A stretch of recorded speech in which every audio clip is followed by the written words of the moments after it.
राजा कि राष्ट्रपति? होइन, यस्तो राजा पनि राम्रो हो, राष्ट्रपति पनि राम्रो हो, होइन? होइन, व्याख्या नै पहिला गरिदिउँ। किन भन्दाखेरि यस्तो तन्त्र सबै राम्रो हो, तन्त्र जति छन् होइन, राजतन्त्र प्रजातन्त्र सबै राम्रो हुनसक्छ है।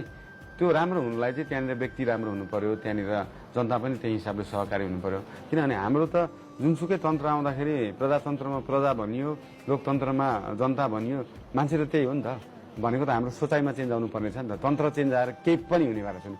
जुन तन्त्र आए पनि छान्नै पर्यो भने हजुर राजा कि राष्ट्रपति? होइन, छान्न यो चिजमा छान्नलाई यो छान्नुपर्ने सब्जेक्टै होइन, छान्नुपर्ने सब्जेक्टै होइन। अहिले चाहिँ हामी राष्ट्रपति सिस्टममा छौँ, अहिले लोकतन्त्रमा छौँ भनेपछि यो लोकतन्त्र मानेर त मैले मेयरमा उठेँ होला नि त। लोकतन्त्रलाई त मैले मानिरहेको छु नि त। नभए यो सिस्टमै गलत छ।